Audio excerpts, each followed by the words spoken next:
Can you blame Aaron Nola for all your fantasy baseball struggles this season? That and more in the Friday, September 3rd edition of Leading Off. It is a Brendan Tuma day.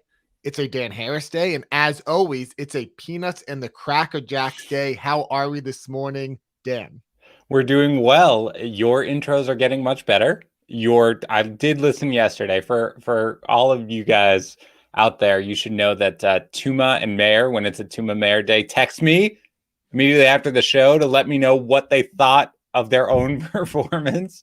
And yesterday they set the bar pretty high. They were very excited about the show. And then I listened to it and it was awesome. You're doing great, Tuma. You're improving daily. And admittedly, the bar was incredibly low and close to the floor, but you have tiptoed over it. Well done, my friend.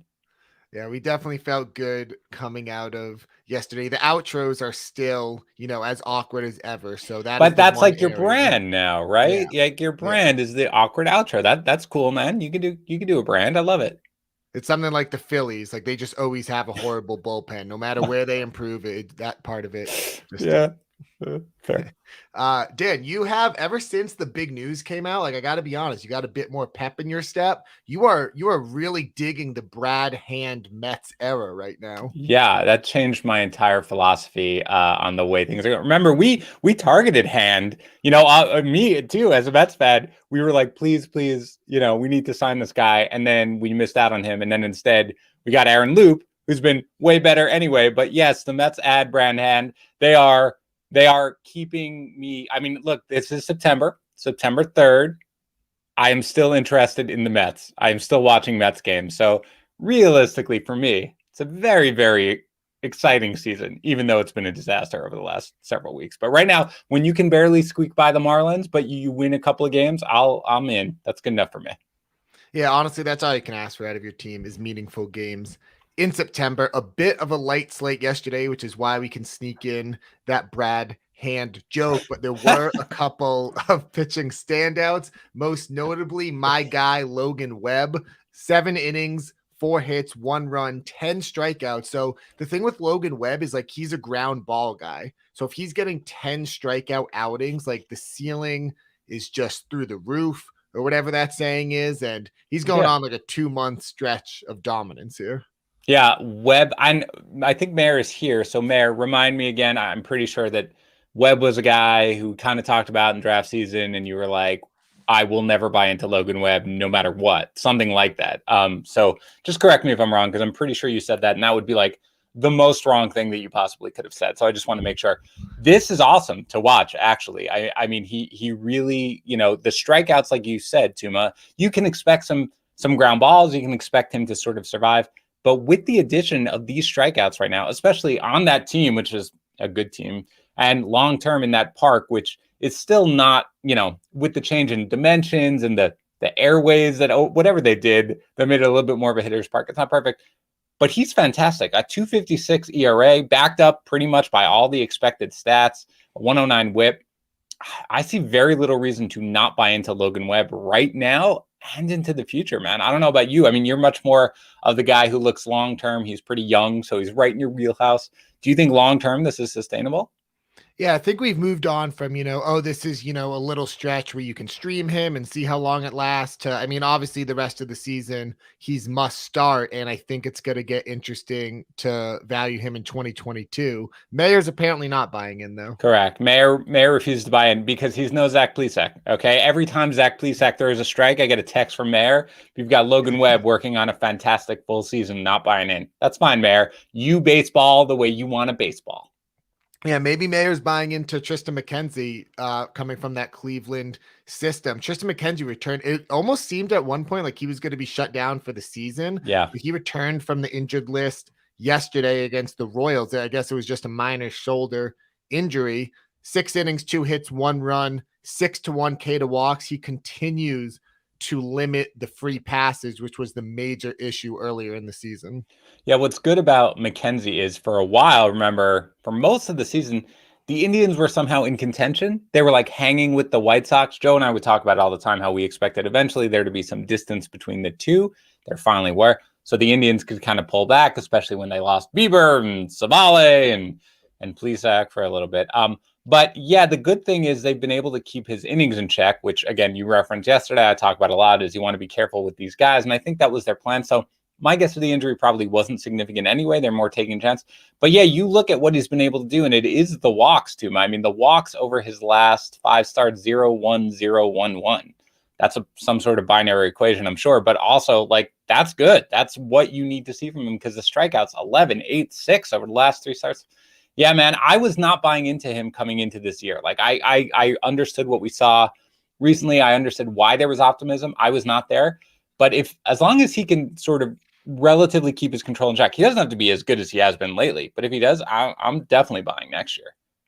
Yeah, he has one of the best. I don't have the exact number up in front of me here, but he has one of the best batting averages against. Like he's just really hard to hit. So when you combine that with the good control, you get a good fantasy pitcher. And this is a bit of a subjective take, but you just look at his frame, he's so skinny. He's had injury problems before. It is a question of if he can hold up, over the course of a full season. So that's something for next year. At this point, if you had him, we're riding him here in September. Certainly for the rest of the year, he's fine. I'm trying to find his batting average against. I got his XBA, which is 205. Jeez. Yeah. That's a ridiculous good. XBA. Yeah. Anyway, yeah. So he's it is something where, like, if you haven't, I feel like there are probably a lot of people out there who haven't seen McKenzie pitch just because he pitches for Cleveland, and unless they have the package that they can see every game, he is built like a rail. Like he makes me look like a bodybuilder. Like he is so long term. Certainly, I have concerns. So dynasty, I'm definitely. Maybe you can, man. There are people, we talk about it with football with Devonta Smith. That's like the big thing. Like, how are you going to be able to survive? Don't know. We'll see. But McKenzie is so slight that I do worry, like, very long term. But just for the rest of this year, considering they took care of his innings, next year probably too, I'll be a buyer. Yeah, he makes Dan look like Thor standing. Yes, which I do generally anyway, but that like really hammers the point home. So I didn't put Shane McClanahan in the ups here. I just had him kind of in the pitching standouts to talk about him, but we did get a question here from Aaron. How high would you rank McClanahan?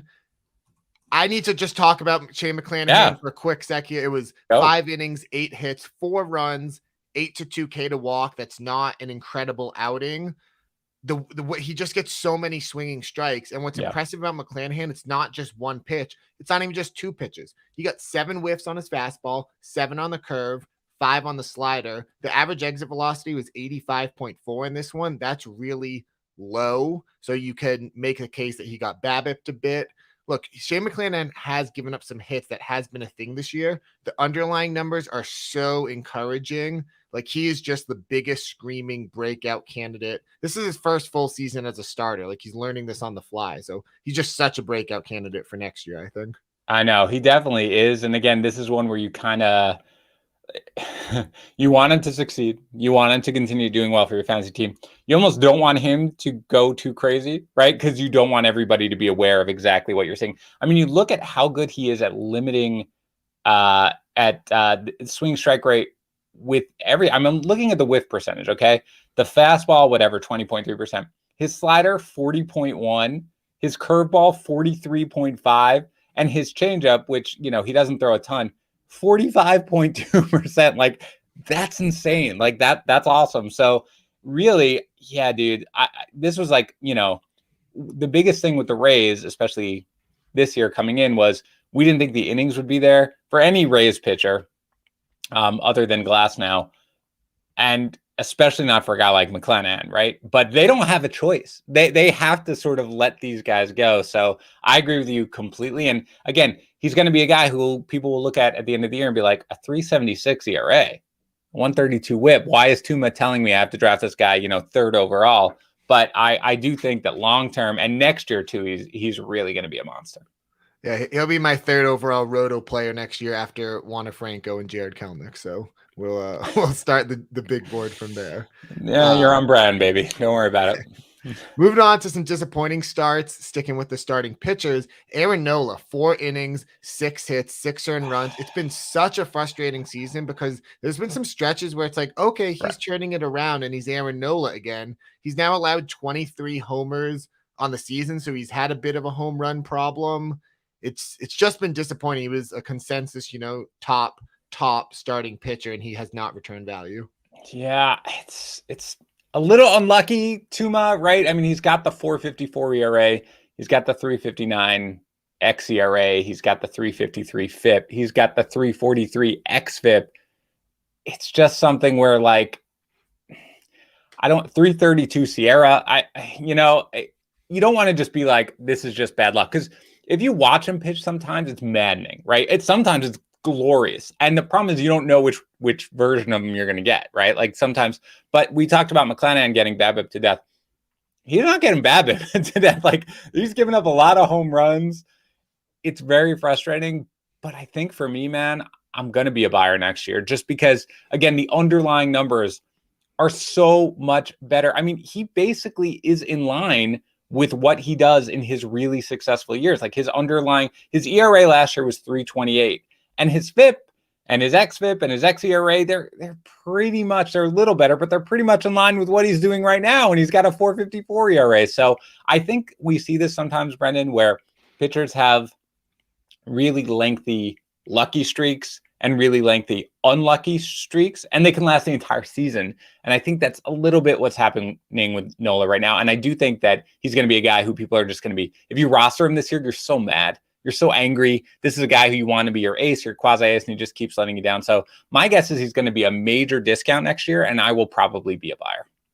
Yeah, so often early in the season, we tell people, oh, this player is getting, lucky or unlucky, and that'll usually correct itself over the season. But you're absolutely right. Sometimes these streaks can last even longer over the course of a full season. The fact that the xFIP and the xERA both are in agreement, because sometimes it is a case where one is, way higher than the other, and that can mean that a pitcher is doing, a certain thing. But the fact that they both are in agreement, I agree. He is someone I will be interested in next season. And look, his walk percentage is the best of his career. Like, 5.5%. Maybe he's throwing too many strikes. Sometimes that happens, right? But his control, which has always been important for him to be able to succeed, it's the best of his career. So it's really weird what we're seeing right now. I will say that, like, his changeup, which is kind of his bread and butter, of his many pitches, it's just getting hit a little bit harder than usual right now, which really takes away. But again, this is something where,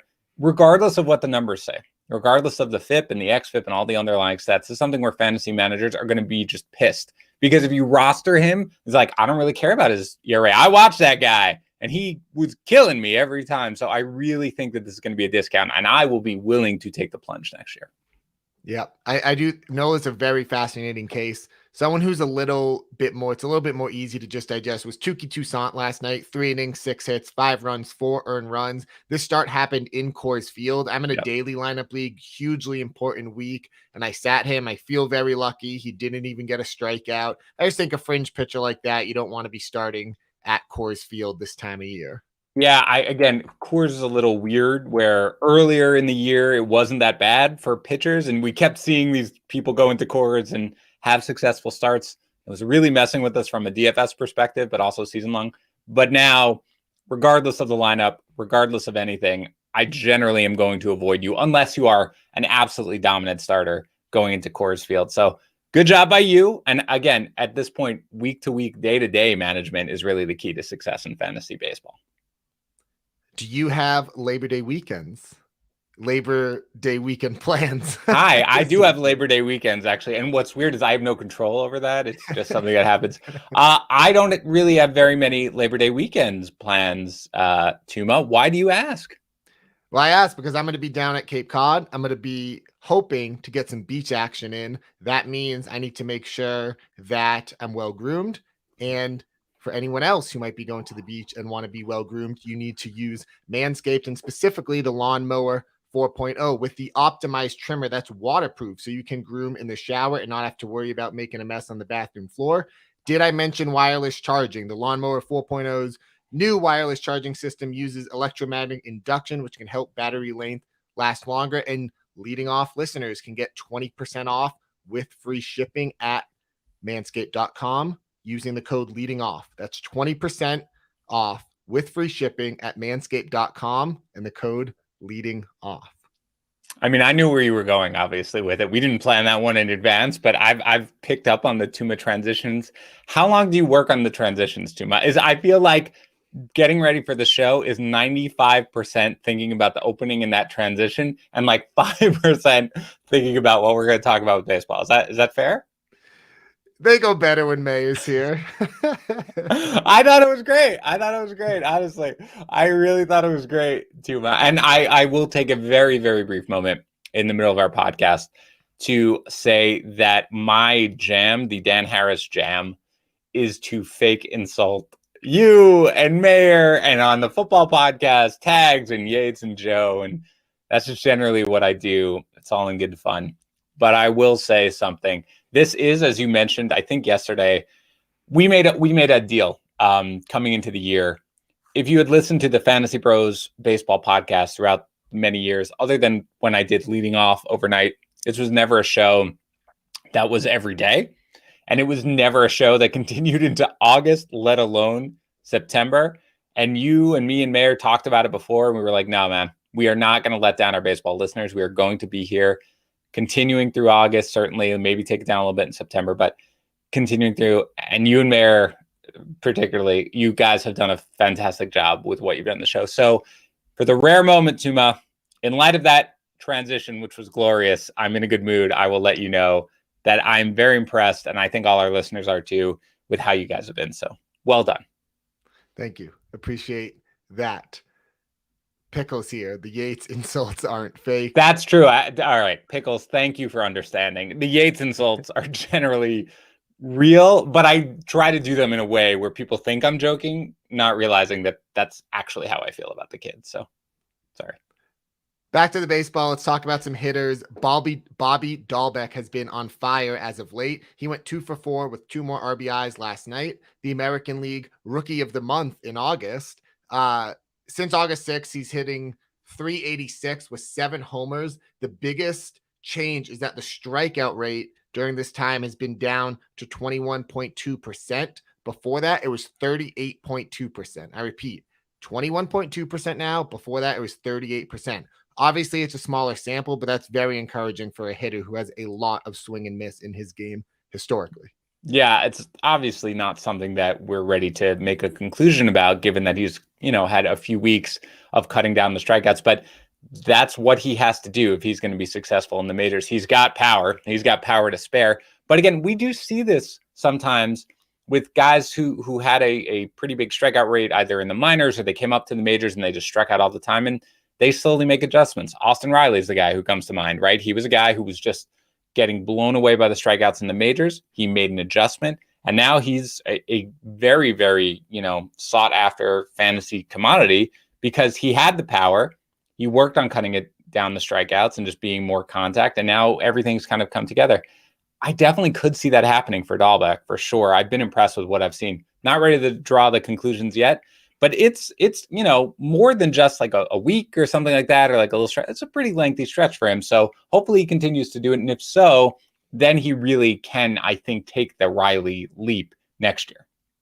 Yeah, I'm kind of ready to lump him in these, hot hitters right now. We've talked about going week to week at this point with your Frank Schwindells of the world, and those type guy. Like anyone with a pulse who is doing something like this is worth rostering. Speaking of those Cubs hitters, Rafael Ortega, I don't know what they're doing in Chicago right now, but they are playing with some energy since the trade deadline. A lot of these former journeyman. Rafael Ortega, 2 for 5 with a homer, 3 RBIs. He has 9 homers and 8 steals in 77 games. I mean, that's just rock solid for roto leagues. And then Ian Happ hit another homer, his 4th in the past week. I know we've done this before with Ian Happ, but again, this is just someone who's hot right now, and he's been hot, for a month plus. So it's worth using down the stretch. For sure. Ride these guys until the ride will probably end. But, we sort of talked about it with Nola.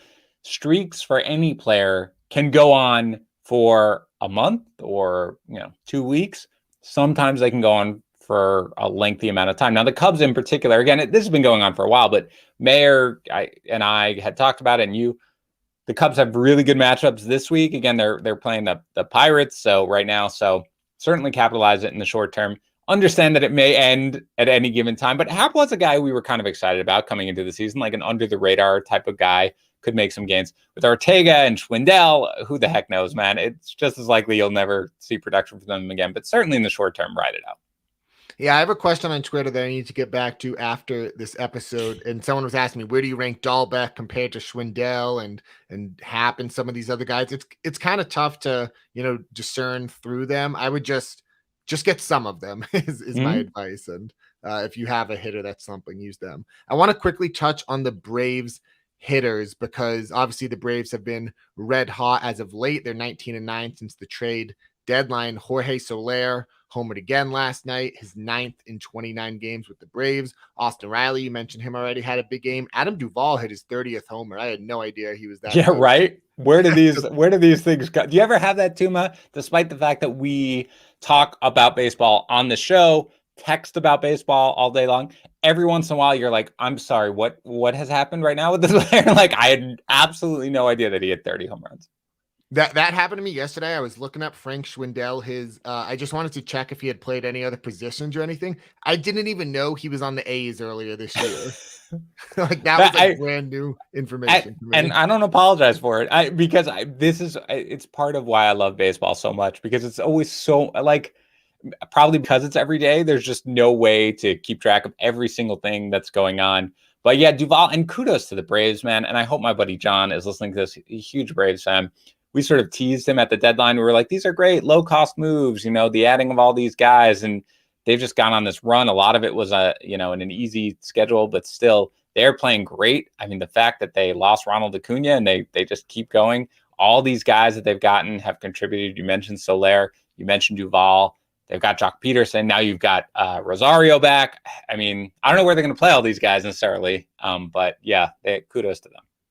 Yeah, and I wanted to mention the Braves hitters just because they are hot and they have 3 more games in Coors Field this weekend. So make sure to get them in your lineups, or if someone like Rosario is going to be playing, you can add him as well. Last hitter note is Wander Franco extended his on-base streak up to 33 games. That's the 3rd longest streak by a player 20 years or younger. He joins Mickey Mantle and Frank Robinson in that company. Wander Franco has lived, I know it started a bit slow, but he has mostly lived up to the hype. He did exit this game with a headache, it seems. Yeah, what was that, a headache? Yeah, I think that's what I called it after the game. He was touching his ear a lot. Hopefully he's okay. He might get, a day off, but for now, consider him day to day. Yeah, he's been great. I mean, I feel like, frankly, if you knew that he was, he's played 56 games.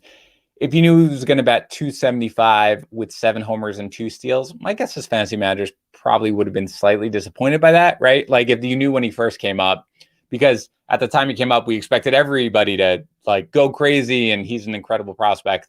But realistically, given how slow he started, given how well he has played of late, and just given his general maturity, and again, you look at it, a 13.9% strikeout rate and an 8.2% walk rate as just a kid coming up who basically missed all of last year because of everything that happened with COVID. Can't imagine how good of a real baseball player he's going to be and a fantasy option he's going to be next year. It really has been impressive to watch. Pickles notes that Frank Schwindel yanked a dinger to left field in the Coliseum for his first at-bat. We need Pickles on the show, man. Pickles, come on over. Let's go. That is a good stat there. Some brief news and notes. Ozzie Albies, it seemed like he was going to play last night. There was a report that he was going to after that scary-looking knee injury, but he didn't. They sat him out again. That's fine. If you roster Ozzie Albies, you just want him healthy the rest of the way. Brian Hayes, his hand, still dealing with it. He was absent again. He hasn't played since Sunday. And then Zach Thompson will pitch out of the bullpen the rest of the season. So if you were relying on him as a starter, that's just something to note with Taylor Rogers coming back. Moving on to the home run updates from last night. Yes, I'm sorry. I was totally ready for that. Not at all thinking you were going to keep going whatsoever. I don't know why you would say that. Another quiet night last night. Only 5 correct calls. Lawnmower Man 4.4 up to 26 after calling Jorge Soler yesterday. Rockets Tiger up to 19 has called home runs on back-to-back days, calling Adam Duvall. Other correct calls, Owl Righty with Adam Duvall, Riley with Adam Duvall, and JP34 with Jorge Soler. We are up to 1,034 dingers, well on our way to the 1,200 that Mike Mayer moved the goalposts. I don't know why. I never do that. Leader currently is D. Gordon Liddy with 29. Randy is right behind him with 28. Tied at 26 is Joey P. and Lawnmower Man 4.4. Go Cards, would it be Go Cards with 25. Dinger Dan with 24. My best friend Wonky Penguin at 23 with Helpless in Miami, and Derek from Texas Ack, as well as Useless Panic, also at 23. Pygo at 22. Then a bunch tied at 21, including Smalls, Cat Fox, Turf Durgerson, and our own Mike Mayer. Way to be, people, by the way. And I will say that yesterday was the first time I actually made a call in Discord using our automated home run bot. I didn't realize you get a message from him confirming your call, which is amazing. I think it was Riley who created the home run bot. So way to be, Riley. But I will do that every day. Every time that I don't make a call on here, I will now be making it in there. I won't rely on Mayor. So way to be, people. Keep the home run calls coming. Let's rock it. Yeah, we mentioned this a few times, but if you're still playing fantasy baseball, here in September and still tuning into the show, like, you need to be in Discord because there's so much conversation going on. The Fantasy Pros Discord is obviously tons of football conversations happening as well, but Dan and I, Mike, Joe, we're all talking in there. Listeners talk with each other. You can get trade advice, waiver wire advice. In the off season, we'll be talking about keepers and dynasty leagues and mock drafts and all that fun stuff. So by the way, I think I have to point out the fact that Mayor, obviously, Tuma, you said yesterday would be a Mayor and Tuma day today. It is not. It is a poor replacement by me. But I like that Mayor was too busy to come on the show, and yet he's in the chat right now, which is just an embarrassment, although I did the same thing earlier this week. Still, hi, Mayor. I'm glad you are watching. Sorry that I'm probably a much worse version of you. Go ahead, Tuma. Sorry. Before we get to DFS real quick, I did just also want to mention for next week, the schedule. We will be live here Tuesday through Friday every morning. As usual, we will not be here on Monday, Labor Day. As Dan said, this show historically has, this is uncharted territory for us to be still going this strong every day in August and September. And a huge part of it has been just the audience and the Peanuts and the Cracker Jacks and you guys still tuning in. So if you guys like this, please let us know. Reach out on Twitter, leave a 5-star rating and review on Apple Podcasts or wherever else you listen to the show. But we will be off on Labor Day, and then we will have an enormous catch up to get everyone ready for their fantasy baseball playoffs next week. Good job. Do you wait for me to jump in there and have a transition for you, or are you being awkward on purpose to have that lengthy pause? Does that come off as awkward? I think it comes off a little bit as, I think, Tuma, when we're left at a point where I don't know if you were expecting me to say something or I'm waiting for you to say something because it's a lengthy pause waiting for that, I would say that's awkward. But I will say, Tuma, as somebody who kind of made awkward, making fun of himself, making fun of other people, their brand, you can make your brand whatever you want. I feel like the awkward transition is your brand and people now kind of tune in to hear it. So you've done a good job. Okay. Yeah, I think I just don't want people talking over each other and everything. So I kind of wait for that pause, make sure you don't have something to say, and then I move on. That is a well done. Something that I still work on as a host because I talk a lot, and Joe and I just basically talked over each other an entire show as we continue doing the NFL show. You do a great job with that. I didn't mean to imply otherwise. So well done. Keep it going. It's a 14-game DFS slate tonight. Friday nights are usually big like that. So obviously there are a ton of starting pitchers. Who catches your eye? I mean, it's hard for me to not go with Alek Manoah. Of course, he's 10,000 on FanDuel. He is 9,100 on DraftKings. And again, he goes up against Sean Manaea, who has really struggled lately. So I think the win equity is probably going to be there. Anytime you face the Marlins, Kyle Gibson obviously is in play. Anybody is in play. I mean, who faced the Marlins? That is Kyle Gibson tonight. 9,400 on FanDuel, 8,100 on DraftKings. So that's where you can kind of exploit it a little bit. Freddie Peralta comes back. He goes up against Adam Wainwright. I don't think I'd pay the 10-2 on FanDuel, maybe the 9-3 on DK, just because the first start back here is something that I always get a little worried about. But Wainwright has been fantastic. And again, he's the opposing pitcher, 96 on FanDuel, 10,000 on DK. So on FanDuel, I think you can get away with it. And you could consider, especially as a secondary arm on DK, Nestor Cortez at 6,900, more of a GPP play there, 7,300 on FanDuel. It's so funny to see the name Adam Wainwright and just immediately dismiss Dude, it, but then try to remind myself how amazing he's been this year. it's funny to me that you dismiss it, considering like you're the dude who understands like the Joey Vottos of the world. Like you know it, and yet you'll dismiss Adam Wainwright. Yeah. I mean, he's had a fantastic season, so you have to consider him anytime he's out there. Some game stacks, the Reds against Tyler Alexander and the Tigers. The Mets, what are the Mets doing here? The Mets against Sean Nolan. Is that a real person? And the Nationals? It is. I've seen him pitch before, actually, so I know he's a real person. He's not Packy Naughton from the 20s. And the Astros against Jake Arrieta and the Padres. So those are some teams to stack. What about some individual? The lineup builders have been red hot. Credit to Mike Mayer again. If you have specific DFS questions, reach out to him on Twitter at Mike Mayer. But who are some lineup builders tonight? Yeah, thank you for mentioning that, because Mayer really has been exceptional at the lineup builders, way better than Joey P ever was. So again, these mostly come from him because Tuma and I, basically, as much as we were trying to do our own lineup builders, it was very clear that Mayer was exceptional at it. You've got Luke Voigt going up against John Means, did have been a little better lately, but 3,200 on FanDuel, 3,700 on DraftKings. Andrew McCutcheon against Jesus Luzardo obviously had that great start, but not necessarily expecting that again. 2,800 on FanDuel, 3,600 on DK. Tyler Stevenson of the Reds against Detroit, just 2,600 on FanDuel, 4,800 on DraftKings. And again, Joe used to always talk about those price discrepancies and where you can take advantage of the arbitrage. Jared Walsh against Texas and Glen Otto, 3,100 on FanDuel, 3,900 on DraftKings. And Ty France against Madison Bumgarner, 3,400 on FanDuel and 4,300 on DraftKings.